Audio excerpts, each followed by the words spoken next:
There are many reasons why people do model railways. Mine is really to create a miniature version of something, and I like the fact that you can create little scenes, little ideas, scenarios of what's happening on that particular day, the people, the things that you put around, the traffic that goes through. You're conjuring up a picture in somebody else's mind. I might have a ticket office there and an entrance with 2 lights, but you might see it differently. You might see it as a cottage building that you've seen before. So it's down to you as how you interpret what I've done to put a scene together. And this is the bit I love. It's just doing it to make things lovely. I mean, building this wall, putting the trees up. People behind here are walkers. They stop at the station and they get the little bus from down here, and you go to the nearest village, and you then start walking. You're walking on the hills behind this rock face, and that's the imagination, and that's what I hope I've created, that you can look at and make your own story. I'm going to tell you a little story now. So this is the story of these 3 gents here. They're all brothers. Now, one of them's called Morris, spelt M-O-R-R-I-S, named after the Morris Cowley garage, Morris Garage. Then there's Eddie. Eddie is not Edward, he is Eddie, and he's there as well. These are all engine drivers. They work over on the main shunting area. And then there's Charles, and he's the eldest. Now, with Charles, they call Charles's mum calls him Charlie. Charles's wife calls him Charles. The 2 brothers, they call him Chaz. I call him Dad. Things have now moved on. I've glued in place the sort of waiting area and the porters area. I meant to do this so you see how I did it. It's got 2 lights inside it, and the cables are very close to this corner, and they've gone down through the platform, and I'll show you now what I've done with the cables. So what we have at the moment, all of the station platform lights are connected. All those lights are connected underneath. Now they all go along various wires until they get to our centerpiece here, and this is now connected to what's going to go down to the switch.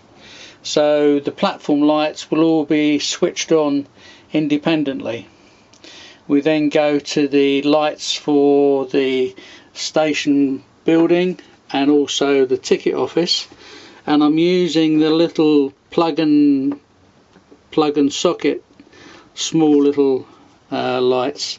There's the one for there, and they're going to have their own supply, so I can switch on those 2 sets of building lights, if you like, separately to the lights for the platform lights.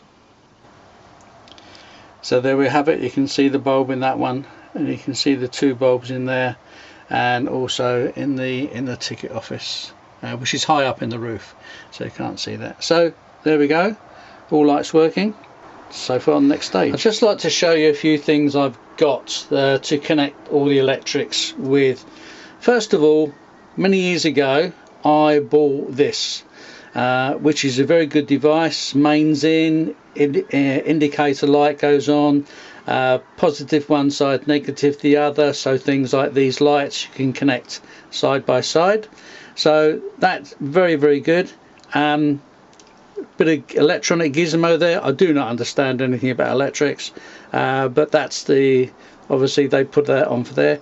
Now that is going to be perfect for when I do my high street and I've got all shop lights and I want to put them all on together. Secondly, I bought this device. This is by a company called rkeducation.co.uk, and it's brilliant. It's you know, all nicely done, very clear. It's got printed down there for on, off, etc. But my problem is this: when you turn them on, which is that way, for me and my fingers, that unfortunately does not work. And when you buy these things, as I did, I didn't realise that. I saw it, looked good, answers my prayers, fantastic. So I then bought from the same company. I now bought this one. Now this one is a lot easier because the switch is just like that, and my big fingers, I can get in there and do that very, very easily. So what I've done, I've just wired up here just a little light. If I turn on the power source, so very basically one switch and we have light, as I say. So this is going to go under the baseboard, so that'll be for station platform lights on the far side where the wall is, station lights on this side. This will be station buildings, that one will be for the signal box, and that one is just playing around doing nothing. So that's what I'm got to do my electrics with. I've now dressed the platform as much as I can with the sort of figures and other bits and pieces I have. So we start this end, which is with a couple of train spotters. Then of course somebody's put a ladder up against the lamp because they've got to check it out. 3 railway workers there having a chat. They will eventually be on the other side of the footbridge. There's a chap just waving to a bloke on the other platform. And then we move along. There's a porter. He's just got a bag on there waiting for the next train to come in. There's a father and son. A lady sitting on a bench. A member of the armed forces. A wren possibly. Standing by the lamp. No comments please. And then we've got the bookstall with newspapers hanging up outside. Another lady going to do her shopping, I expect. A chap just waiting on a bench. Mother and daughter. Then I think we've got a cigarette machine, no, a weighing machine. I'm not sure. There could be a Nestle's actually, Nestle's chocolate machine. Then a weighing machine. Then the lady going shopping in the local town. Porter just waiting for a job. And then we get another porter who's got there with his barrow waiting to see who comes in on the next train. Just somebody standing by the ticket office. Then we've got the ticket inspector in his little box waiting for a train to come in. And then we get to the end of the platform with just a couple of seats, and that is it. I'm going to turn the platform round now and I'll show you the other side. This side of the platform is the local service. Only comes on this one. It's a terminus line. So we've just got this is the ticket office in there. This chap's waiting to go through the gate to go and get himself a coffee or something. And then we carry on and we can see the other side of the porter who was over there with his barrow. A couple of seats standing by the waiting rooms. There's a lady and her daughter, as you can see from the other side. Then here we have a lady and her daughter on this side. There's the station porter just letting the train go out, giving the green light. And then we carry on through the rest of the platform. Not a lot going up here. Those are the 3 chaps who were talking just now on the one side of the footbridge. and then you can just see behind the lamppost there, you can see the two train spotters. I've been looking for a very low tripod, and I bought this on I think it was eBay, something like that, readily available everywhere. Very low. That's the one I've just been taking the photographs of with the platform. Put it on a bit of plastic and I just slid it along. And at the same time, I purchased this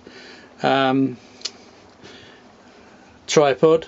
It's just a short one, so when I'm doing anything on the bench, I can have it on the bench looking down on the subjects, whereas before I've had to have my normal big tripod standing on the ground, and of course it's the wrong sort of angle for what I wanted to show.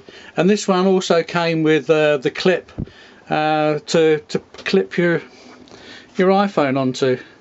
So, and of course that iPhone clip also fits on that, although it didn't come with it, so I can put my iPhone on there if I need to.